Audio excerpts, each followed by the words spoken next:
What's up, fight fans? This is Kurt DeVille with Counterpunch Boxing News, and I have some new news concerning Dillian Whyte. Dillian Whyte states that Jerrell Big Baby Miller, he's tough, he's durable, but he doesn't have the experience on that level to beat Anthony Joshua, and Anthony Joshua will have a good or easy night with Jerrell Big Baby Miller.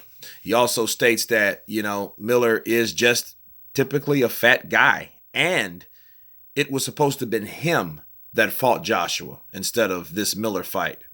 And he also said that they gave him 11 weeks notice, but then they gave Miller 19 weeks notice. That's why he stated that they didn't want the fight, or they weren't serious about the fight, giving him that short of notice to get prepared for a fight. Well, let me do some counterpunching on that, on what Dillian Whyte says. To see if Miller can stand in there with AJ remains to be seen. That is true. Miller hasn't done anything, really, basically. He hasn't fought anyone in the top 15. Dillian Whyte's right about that. He hasn't.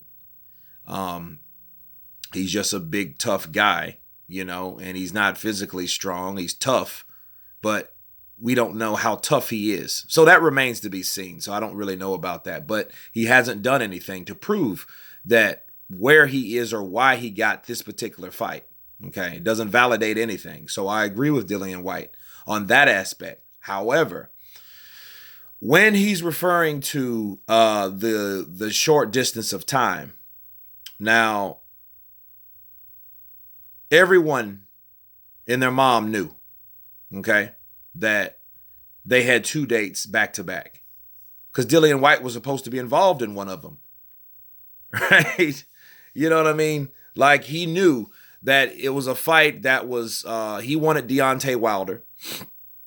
And around that time, 2 fights in advance were picked for that date. So he knew if Anthony Joshua wasn't going to fight Deontay Wilder, he was going to be that particular guy. He was going to be that go-to guy. Even when he knocked out Chisora in the 11th round, he wanted that fight. And he had a lot of time to get prepared for that fight. So I don't know why he wasn't prepared. In our industry, okay, where I work, it's not about getting a job and then getting ready for the job. It's about being prepared for the job. So when the job is available for you and that opportunity presents itself, you're already ready. You're prepared for it. So I don't see why Dillian Whyte would take time and come over here to America. I mean, we know now, but I don't know if he wanted that fight. I don't know why he wouldn't be ready for that type of opportunity once again. You know what I mean? That's what don't make sense with Dillian Whyte. You say, yeah, I understand you got some downtime, but you also understand you're on a mission. If you're a man on a mission, you can't be worried about, oh man, if I'm going to get picked, then I'll go get ready for training camp. You have to already be in fighting shape, because okay, I'm going to knock out Chisora, and then this next fight, more than likely, I'm a candidate for this fight, for this date, for this venue. So how can you not know about that? So I have to address that with Dillian Whyte. And then, in fact, he's saying it should be him. It should have been him because of these reasons I just explained. Right? So I don't understand why Dillian Whyte is saying, oh, this could have been me. Well, obviously you didn't want it to be you that early. And then that wasn't the main reason you didn't want to fight him. The last reason I heard was because of the lion's share of the money, which made totally perfect sense why I wouldn't have took that deal either. I wouldn't have took that deal. But then he's saying, oh, they didn't give me enough time. Well, hell, which one is it? You know what I mean? When there's reasons why you don't do something, you explain the reasons. You don't just pick one any day of the week. That makes people suspicious. Because if you tell one person this reason, then you tell another person that reason, people are going to be like, well, wait a minute. Didn't you tell so-and-so that the reason you didn't fight Joshua was because of the rematch clause? If in the rematch, if you win, he gets the lion's share of the money. Wasn't that the reason? Now you're saying this reason to someone else.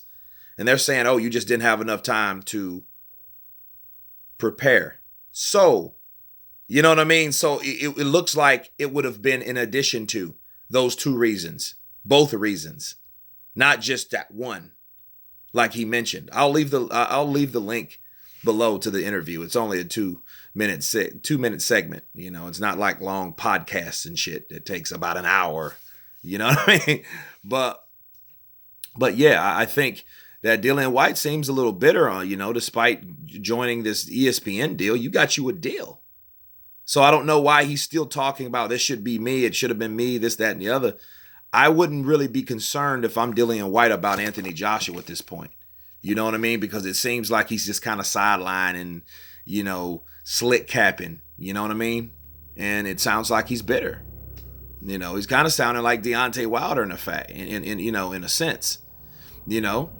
So, I don't know, guys. I just wanted to bring that to you guys' attention. You tell me what you think about Dillian Whyte. Of course, please subscribe. And you guys been counterpunched. Peace.